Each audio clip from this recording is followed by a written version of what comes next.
Mm-hmm. Hello from the future. Whoa. Whoa. How's tomorrow feel for you, J-Mac? Tomorrow feels pretty great. It You are is tomorrow. it is Friday at 7 a.m. here. Oh, it is not. It is Thursday at 3 p.m. I don't know what you're talking about. Welcome to the GG Circuit Twitchcast. We're back after a couple weeks hiatus. Due to Jason McIntosh traveling halfway around the world Yep. into, what was it, 117 degrees while you were driving in the car with Mark the other day? It was like 107, 45 degrees Celsius, whatever that means. I still am just trying to get used to the time change. But I Right. So we am had a school delay that same day that was minus something Fahrenheit. yeah. So it was just ridiculously different. So I am broadcasting from Guf Ballarat Game Center, where um, their owner Mark Carter was nice enough to ask me to come over and run a couple of educational camps, and I've been going around store to store here in Guf, teaching them about different things about GG Circuit, making sure they're using GG Circuit correctly, and teaching them things that they may or may not have known from our posts and such. So it's been a good trip, and so I'm glad to be back on the Twitchcast. Thank you for having me. Is this our first one of 2016? Yeah. I believe it is, isn't it? It's a new year. What's our resolution? Do we have a GG Circuit resolution for 2016? Oh, I thought you were. I was like 1920 by 1080.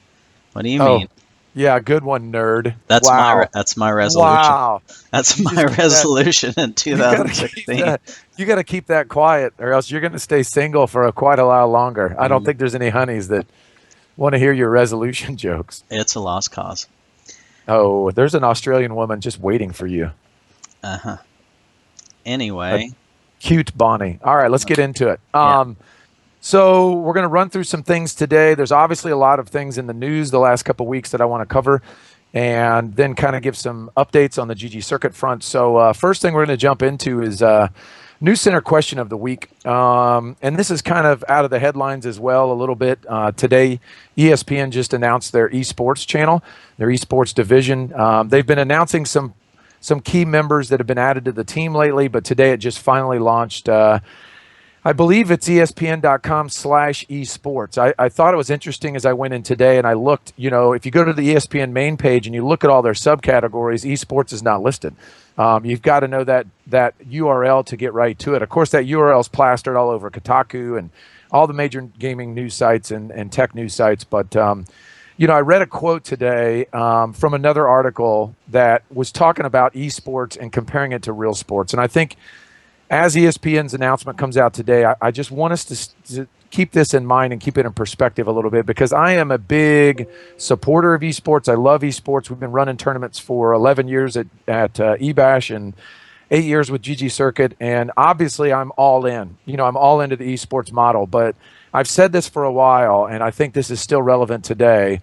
The quote I had was from a new research firm, Deloitte Global was who put out the report, but their quote was, in some ways, esports is comparable to traditional sports, the pair said. A single event, but not that many per year, may attract 40,000 people watching live and tens of millions watching over the web.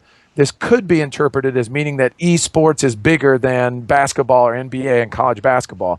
That may be true when measured by audience size for the individual event, but in dollar terms, esports is not yet playing in the big leagues. Again, I think that the big disconnect here is that everybody likes to talk about numbers, but numbers don't produce sales, and sponsor numbers are nowhere near what sponsor numbers are in real sports. And I think there's a couple of pieces that are missing in the overall esports industry that are big dollar sponsors in the other types of sporting events out there. Obviously, the players make sizable salaries and the owners make sizable money, but there's the merchandising of these teams and the creation of these teams and brands stay consistent over time. We're starting to see that a little bit. Like people will recognize Optic Gaming.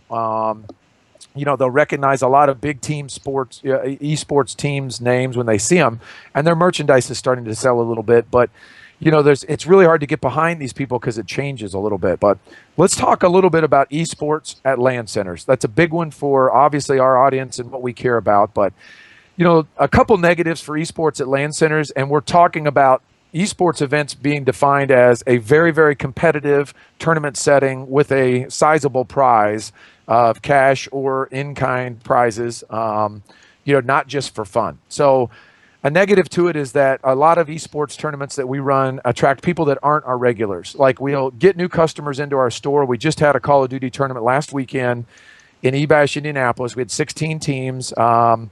It drew in all these players, and I think every player of all those 16 teams plus their spectators that came with them, I don't think any of those are regulars at our store. I didn't recognize any of them. I recognize some from repeat tournaments, but most of them live an hour or two away, if not more, and they travel in for these esports events. So they're not regulars to our store. They don't consistently give us that value. I feel like the players a lot of times for esports events in a LAN center are playing for the wrong reason.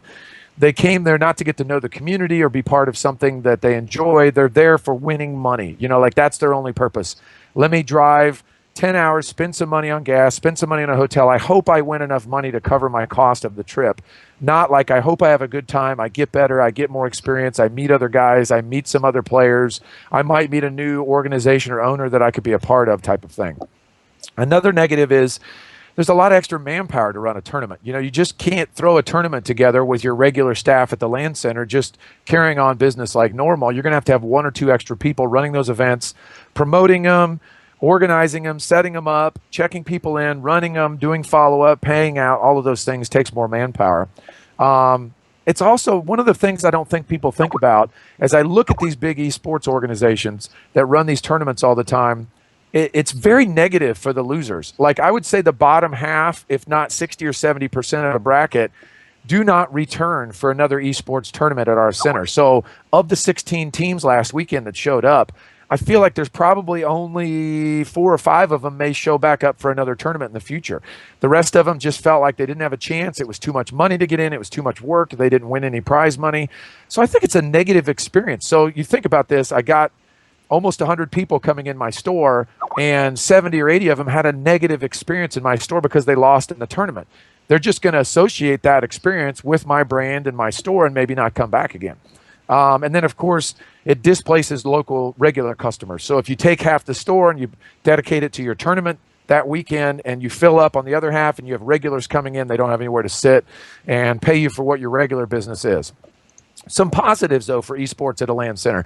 It gives the store street cred. It gives it excitement. It gives it purpose. It gives it just that little bit of pizzazz that, everybody always thinks about joining a tournament and they want to go to a center that holds tournaments, and they may never join, but you get that indirect benefit of your center being cool because it holds these tournaments and brings in some of these more regionally known players to play in those tournaments. In the past, for us, we've reached new regulars through our tournaments. So our manager at our Terre Haute store, Dustin, he came to us because he attended a Halo tournament. We've been open a year already. He lives in our city.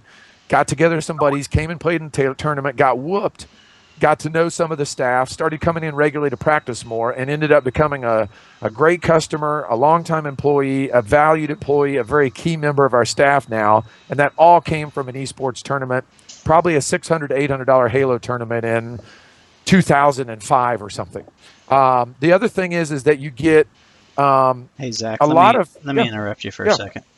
They're having some trouble seeing stuff on the stream. I think it's because of the monitor that I'm using, so it's like going black. Okay. Do they need to see me? I don't know. I kind of don't feel bad about them not seeing me. Okay, let's go ahead. I'm sorry to interrupt. No, that's okay. Another positive is obviously promoting these events are very, very easy. So if you're trying to figure out how to get new customers and get some buzz around your center, you can obviously do that with $1,000 promotional tournament easier than you can say, come to my center and spend $10 to play 3 hours. So if you're reaching out in local media, local esports groups or clubs or whatever, you don't want to just spam them with like, hey, don't forget to come down and spend money at my store. You can spam them, though, with multiple events, Smash Brother tournaments, League of Legends tournaments, Call of Duty tournaments, Hearthstone tournaments. All those things are readily accepted from people as being spam worthy and allows you to get your name of your store out there on a regular basis. It's also, I'm a big believer in always having something to do at your store. So you can come up with all these other creative fun events, but an esports event is very, very easy to duplicate, and you can get brackets online, you can use GG Circuit for brackets. It's easy to set up a structured esports tournament, but it's not that easy to come up with like an idea for a Wandemonium type event and plan all of that stuff out and get it promoted. So, there's a lot of good positives for it as well. Now, obviously, if you're just by yourself and you're just a single LAN center, it's way different than what GG Circuit's doing as a bunch of LAN centers working together for an esports event. So GG Circuit was founded on the principle of multiple LAN centers working together for a bigger esports event to solve some of the negatives and enhance a lot of the positives that I just talked about. So GG Circuit principle, like for our upcoming League of Legends tournament here in North America, is that a center pays $150 to join the tournament. That's their only fee, their only cost to join. They're immediately available for their players to win the $1,000 plus prize pool bonus that GG Circuit provides, and they can charge their teams whatever they want to join locally. Typically, you get 4 to 8 teams, and about $100 a team is a typical fee that you could charge for in your center. So if you had 8 local teams at $100, you'd bring in $800. Your only cost is $150. You make $650 profit on that event, and your players have a chance to play for $1,000 plus cash pool in that event because we're combining all these stores together. So Saturday, you'll do a LAN event at your LAN center. Find out who the top 1 or 2 teams, depending on our tournament structure, advance to Sunday. Then the WAN, the wide area network, the online portion Sunday is your top teams playing against the top teams from the other centers at GG Circuit. Those are easy to promote again. They're easy to run. It's a lot less work to reach more teams and a higher prize pool, and so it's very, very profitable for LAN centers to run those. We've ran, I should have looked this up before the show, but I'm just going to say we've ran 250 plus GG Circuit events like that over 8 years. They've been as big as $5,000 plus tournaments, and they've been as small as we've ran Madden tournaments that way, where 2 or 3 Madden players from every store at 10 stores join, and it might only be a $200 or $300 payout, but you can make money and you can get a little buzz for your store with only 2 or 3 Madden players from your store joining this bigger event. The focus of that is, again, small numbers by ourselves equal big numbers together. So 20 centers with 4 teams each is 80 teams in a big tournament. Those are rival numbers to the big traveling venues and big traveling events like MLG just sold to Activision. There's a lot of buzz and movement in the industry. Those big tournaments are drawing hundreds of teams, and we can all draw hundreds of teams together as a group for GG Circuit while we're only drawing 4 to 8 teams at each local store. The other thing is that, they can't compete with us as far as how many events we could run and how often and regularly we could run those. Most of those events set up in a giant convention center. They roll in on semis. It takes them 2 or 3 days to set up. They run it for 3 or 4 days. They stream it all. They pack it all up. It goes back on semis, and it goes into storage for a month or 2 till their next event. All of us are set up all the time in our centers. If your center is small, it only has 20 computers. Our centers have 40 or 50 computers. The next center may have 100 computers. All of those combined together into one giant network that we can use to hold these esports level tournaments that have physical players at physical stores. So it's not online players that you're worried about cheating. Physical people in physical stores streaming these events out to all of the world and creating these bigger esports events together. That, yeah, go ahead. Yeah, I was just going to ask a question, kind of getting back to the ESPN thing. Right. They do a pretty good job about, in normal sports, about putting standings and stats and all that kind of stuff. Do you feel like that's something that's going to happen eventually? That they're going to come up with some sort of... I love this announcement of ESPN getting involved because... And again, Activision Blizzard said their statement was, we want to be the ESPN of esports. Well, obviously in the middle of that, ESPN was planning their own ESPN of esports, which is now launched. So these news and media outlets are dying for coverage. They're dying for material. Like, I think it's a real big opportunity for GG Circuit to go to them. For example, just simple things like our winter season standings. Like, I think I can approach them with what we're already doing and get them to provide that data on their site because they're so desperate for content. Like there's only so many things they can stream of like top teams just playing random matches during the week before they have these gigantic $1 million tournaments that draw the viewers. So they need some of these things going. So we very quickly as a group need to be responsive and need to start thinking about how do we stream some of the things we're doing? How do we get a live stream going around the clock at GG Circuit Centers where we select the #1 gamer from Asia who goes into the store on Tuesday and we put him on stream and we watch his matches on stream for a 3 or 4 hour period. And then it switches over to the top player from the Middle East, and it switches to the top player from Europe, and it switches to the top player from South America. Like, we all need to work together. We need to make that happen now because that content is super desirable for these new esports media sites. Like, it will be gobbled up, and it will make us super popular and drive players to our LAN centers, which is the whole purpose of this entire GG circuit concept. Yeah, it's kind of like Blizzard poked the bear there. Right, exactly. We're going to be the ESPN of esports, and then ESPN turned around and said, "No, we're going to be the ESPN, we're the ESPN of esports." Right, exactly. It was, and obviously those things were going on behind the scenes, and there's a couple really good news sites that are out there for esports already. I think the Daily Dot is one of them that I recall off the top of my head, and I follow like Game Informer and a couple other things that accumulate daily emails that send out esports and video game related news. So the market's just exploding for that whole thing. But again, the asterisk in all this is everybody's kind of getting in. It's still very infant. So there's not millions and millions of dollars of sponsors that are clamoring to get these eyeballs in front of people yet. They're just still really focused on trying to. It's almost like they're trying to make sure they don't get left behind, but they're not really going all in yet.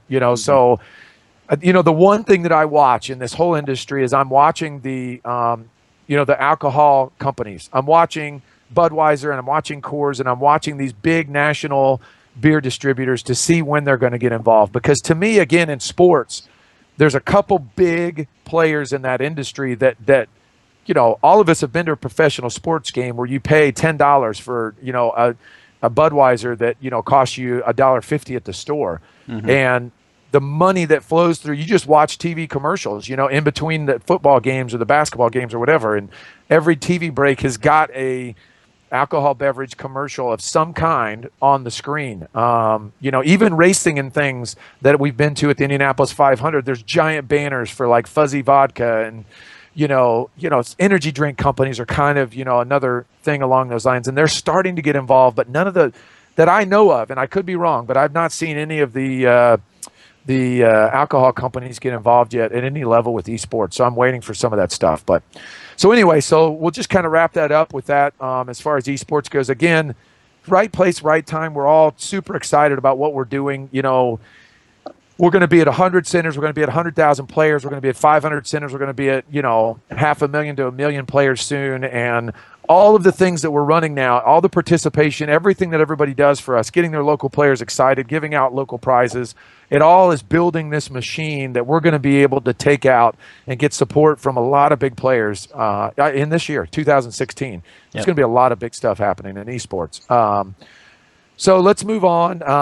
I know we don't have a lot of time, and we just get going, and we run out of our hour pretty quickly. But I'm going to use a really, really cool thing that hopefully most LAN centers have thought about out there. But I'm going to use a buddy of mine as an example. But most of us should have thought about this at some point in time. Like, would you get into the business? Somebody told me once, you get into business to sell a business. Like, no matter what business you're in, you should be in the business to sell a business. Now, granted, you may have a great restaurant that you pass through the family, but eventually, what's your payday on that should eventually be selling your business. Now, that's not true in all cases. I'm not sure that's true in the LAN center market, but recently, Michael Winger from the Gamers Funk, I was talking with him about a couple other things, and he's like, I live in Atlanta now. My center's in Utah, and to start off 2016, we have, it's a nice little business. It's rolling, through pretty well, but I'm distant from it, and so I'm going to put my business up for sale. And so it just prompted me the question of like, can a LAN center business be sold someday? And so This is a little bit for Michael as he's thinking about pricing it and putting his business out there for sale.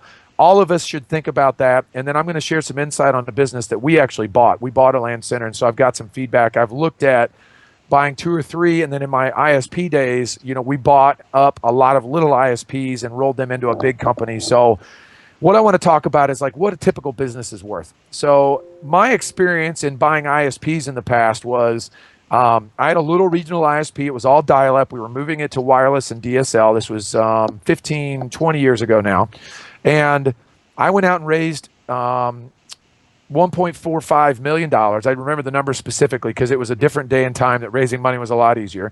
And that purpose of that money was to go out and buy these small ISPs, convert them to a newer technology, and grow the customer base to be sold someday to a bigger worldwide ISP instead of a regional ISP. So we're going to take local ISPs, roll them into regional, sell them to a big national provider.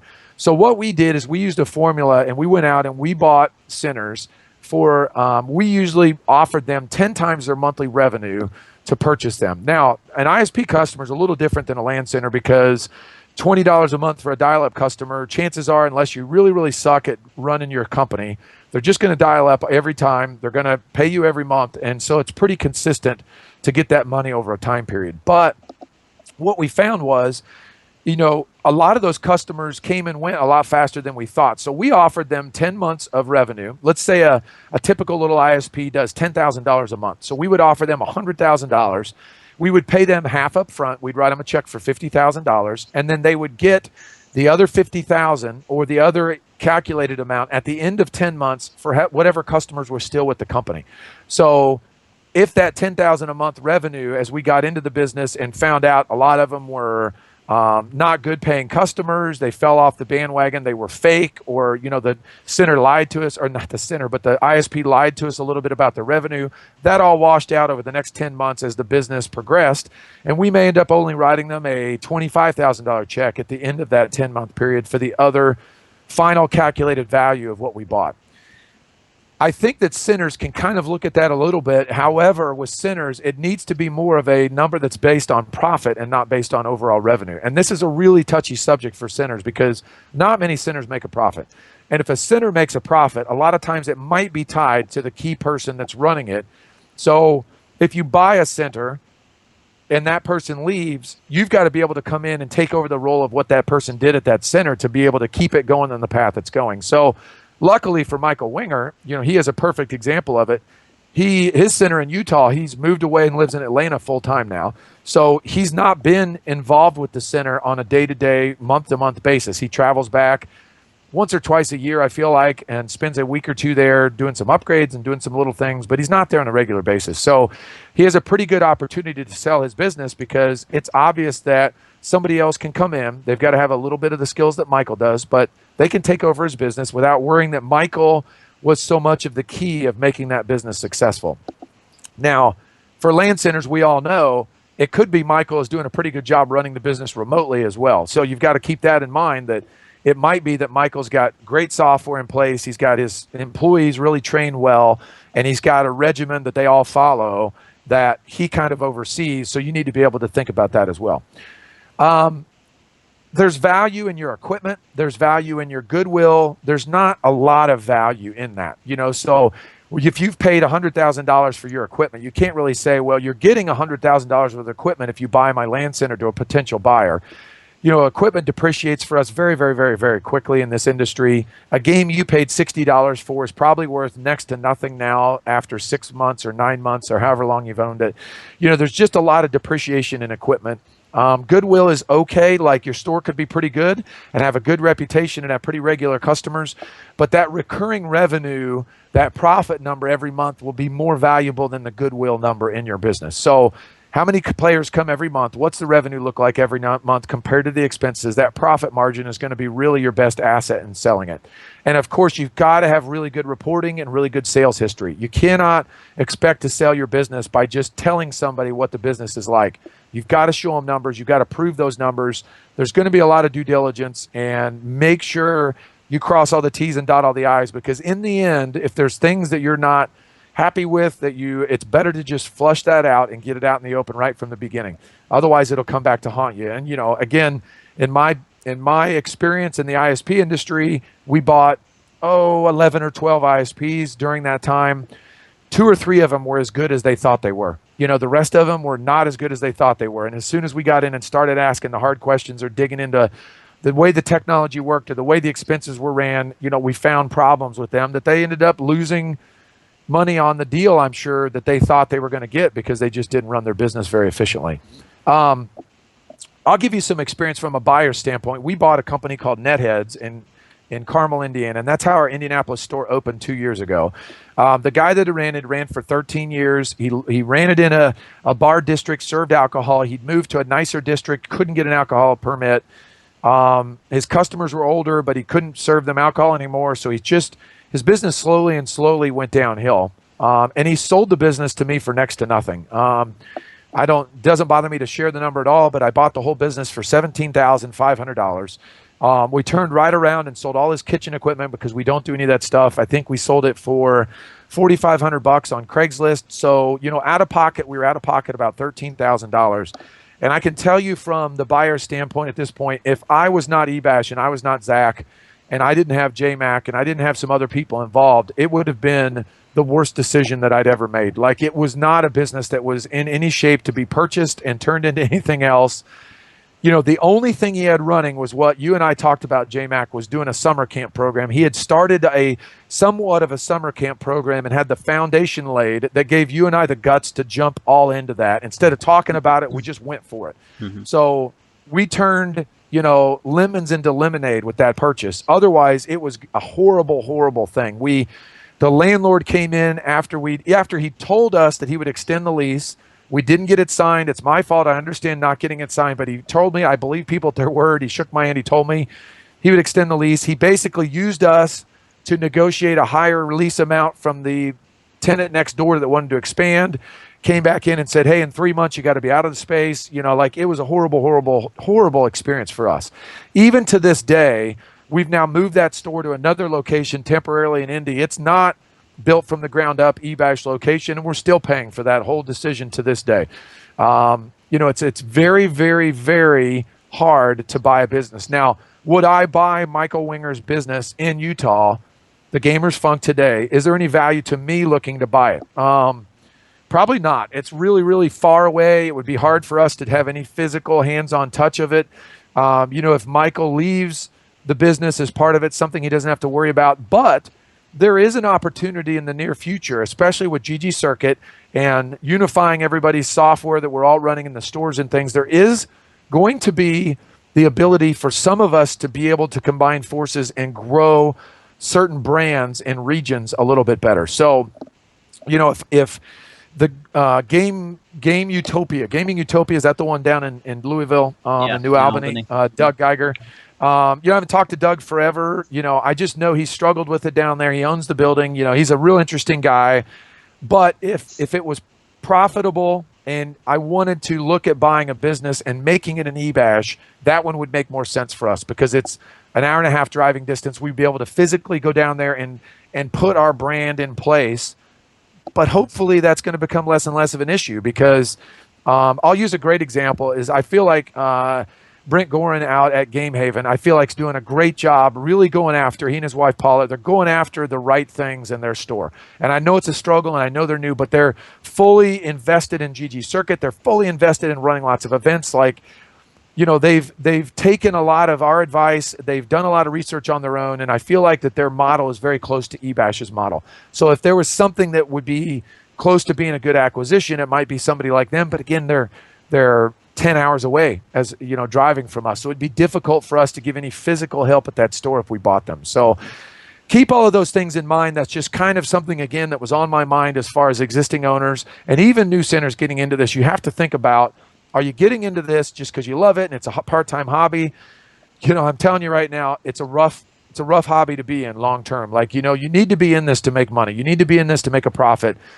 In order to do that, I still feel like the vision that I have is you have to have more than one store. You have to have multiple stores. You have to take advantage of, the strength in numbers. Hopefully, GG Circuit will start doing that for a lot of smaller stores, but some of us still need to grow into regional, stronger brands and stronger groups of centers under one brand name if we're going to make this long term. And again, I hope eBash is that, and I hope some other people out there are trying to do the same thing. Obviously, you're sitting in a store that's doing it. Mark's got 7 stores in Australia.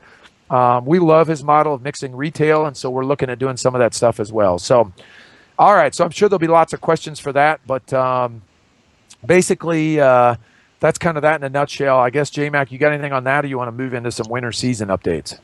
I don't necessarily have anything on that. I think that's one thing that we've always strived for, like you said. But it just kind of to play off of what you said about Mark's stores. He is not 100% focused just on esports. He distributes his business very evenly between retail, board gaming, card gaming, and esports. So it's the combination of the three, I believe, that makes the Guf Store successful.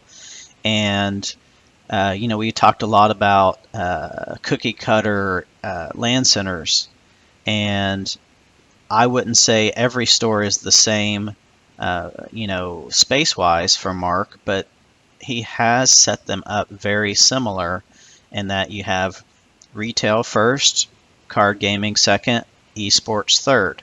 And physically, as you walk through the store. Physically, as you walk through the store. Right. Our concerns before have been, well, why would I sit older customers at card gaming and when I have younger customers coming in with parents and that kind of stuff? And he says it's not a big deal at all. I mean, and from what I've seen, there's been younger, there's been older PC gaming customers. They just walk right through.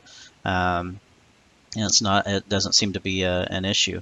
His thing, and I don't want to focus just on the card gaming stuff of his, but he makes a lot of sense in that he set his stores up with retail and the card gaming stuff at the retail part, which is the first part.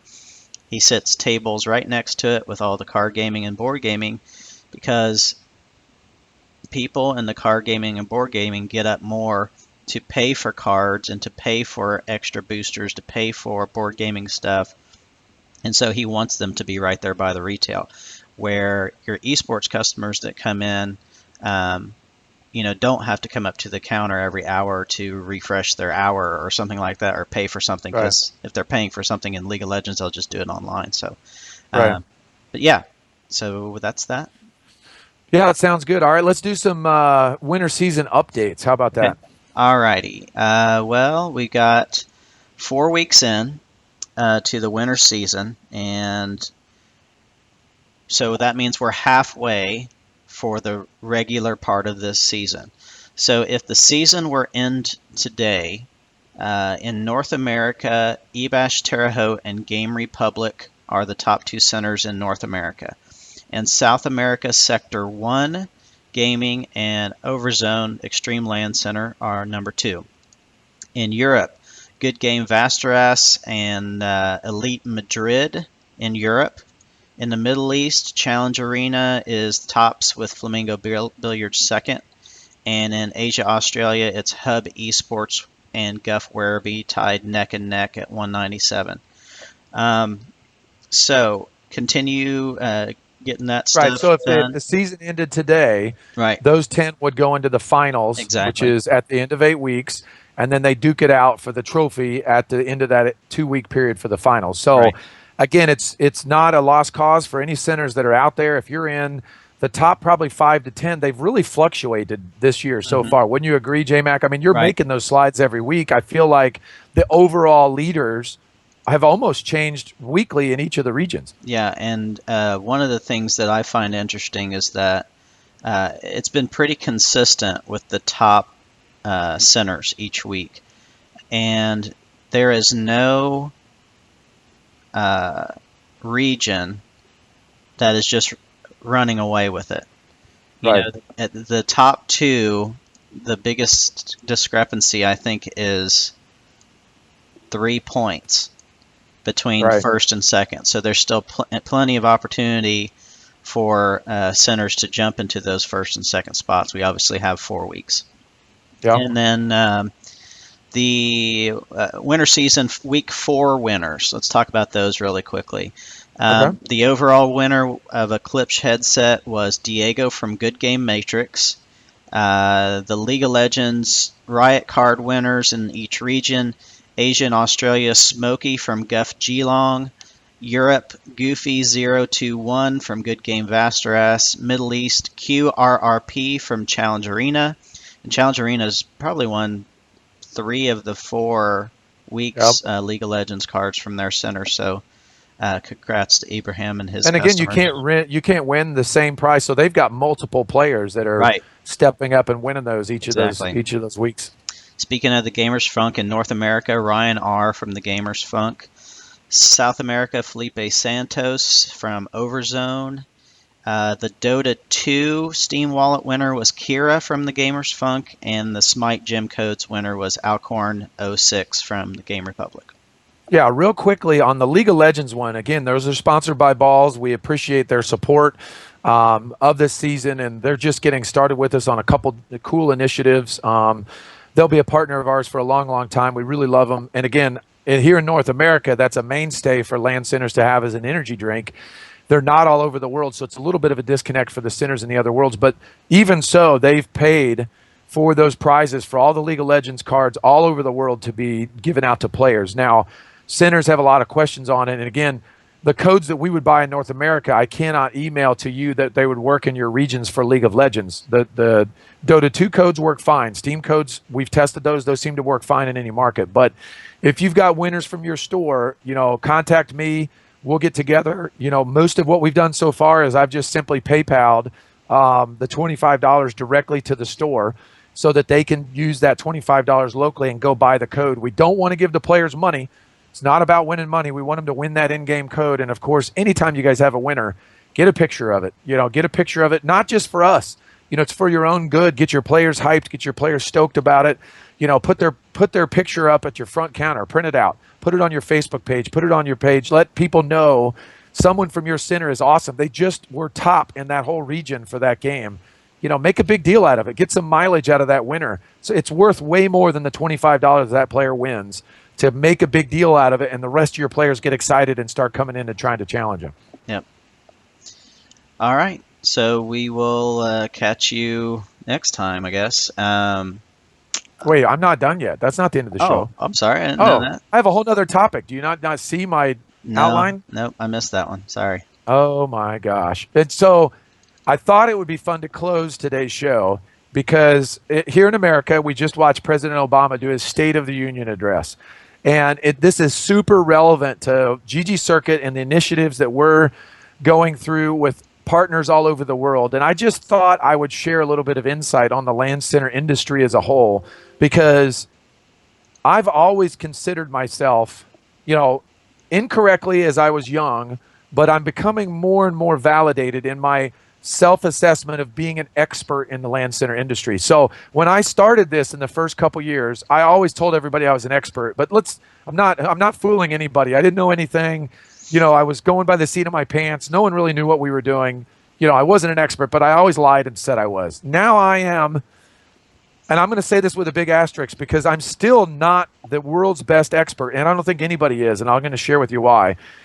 I thought starting GG Circuit 8 years ago, I knew the industry for LAN centers. I thought I knew what I was getting into. I thought 2 years ago when we started our software project, I kind of knew what the industry was like and what we were getting into. I even thought at the beginning of this year when I bet JMac that I could get to 100 LAN centers and 100,000 players in 2015. And, I thought, hey, those things would not be a problem at all. Now, we didn't make our goal. We did not make our goal of 100 centers in 2015. We got to 70. You brought a couple new ones on, so I'm just going to say 70. So we brought in 70 centers. Behind the scenes, we're working with a lot more to get them on, but we're only counting 70. So we missed our goal for 2015. We got really, really, really, really, really damn close. Really. close to 100,000 gamers. By the way, In that first year. 96K EOM. No, by the you're not way. allowed to do that during a live show. You're not allowed to do that. This cheating. Chris McGee will know that you're cheating. That is not cheating. Anyway, we're really close. I'm going to count that one as a win. So I'm 50-50 on my goals for last year. But here is why I really missed last year. I thought that we could get to 100 centers because in my mind, I thought there might be between 5,000 and 10,000 LAN centers in the world. So in my mind, I thought, okay, if there's 10,000 LAN centers and I want to try to get to 100 LAN centers, that is just a tiny goal. I think that's 1%. Is that even less than 1%? 10,000, 10%, 1,000. Yeah, 1%. So I thought we could get to 1% of the LAN center market in last year. The problem is that we have not even scratched the surface of the LAN center market. And every single day, even today, just today, I became aware of another cafe software group out of Turkey called, I'm going to say this, please don't be offended if you ever watch this recording, but it's called the Happy Cafe Company. All right. So That makes me happy. I mean, again, It makes me happy. It makes me happy. It makes me happy. So Happy Cafe, on their website has 85,000 active cafes that use their software. And before today, I had no idea who they were. I had no idea they existed. I had no idea what they were. And I met them through a GG Circuit LAN Center, a new one called Omega in Mongolia, who, by the way, informed me there's 1,000 to 2,000 LAN centers in Mongolia. Which, again, I had no idea. I don't know any of these countries. I don't really have a good snapshot. But I'm becoming, nobody knows as much as I do. Even these other companies that run this software don't really know things outside of the companies that they serve. But I'm going to say this right now. I believe that there's easily 150,000 or more LAN centers in the world today operating as of right now. So a year ago, I thought there might be 10,000. I missed that by a factor of over 100. So I know there's over 100,000 now. I think there's over 150,000 actively operating around the world. Now, asterisks on that is they're not all LAN centers that are big gaming centers like us. They're not, right behind JMac on the screen, you see Guf. Behind me, you just see my fish tank. But through that fish tank is Ebash Terre Haute with 100 centers, and we're devoted to gaming. I don't think that the 150,000 plus that are out there are devoted to gaming, but I think they're going that way. I think that they're going that way because that's what most of us have done over the years is, you provide high speed, you provide services, you provide internet browsing.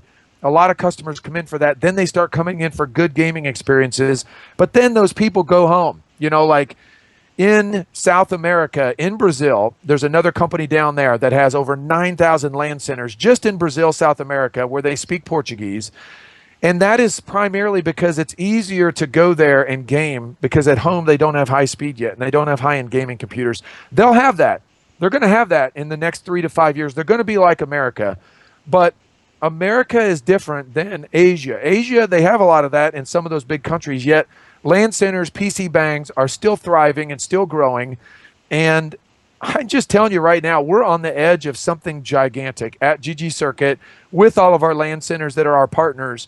None of you guys are our customers. None of you guys and gals are our customers. You guys are our partners in this trip. And we can't wait for what's going to happen in 2016. So I missed one of my goals in 2015. I made one of my goals 2015. My goals for 2016 are 500 LAN centers, 1 million players. That's my goals that I'm setting right now for us in 2016. We'll see in a year. We'll come back. We'll have another show. We'll have another State of the Union address, whatever you want to call it, the State of GG Circuit address. But 50% was my numbers for 2015. I'm telling you, we're going to hit 100%. We're going to hit 500 LAN centers and 1 million players in 2016, and big things are going to happen for GG Circuit. All right. So thanks for trying to leave out my State of the Union address. I had the document up. It wasn't showing the whole thing. All right. So we'll see you next time. And perhaps I'll be back in the States by next show, but we'll see. Yeah, I miss you. I miss your warm presence near me that I can hold and hug and caress in an inappropriate way that makes you uncomfortable. So That's it's not it's professional. just not the same having you halfway across the world. Okay. Thank you. See you next But time. your next show could be who knows where. It's almost like where in the world is Jason McIntosh? That's how I like it. Yep. Keep your Skype call open. We'll see you next time. Okay. All right. See you, buddy.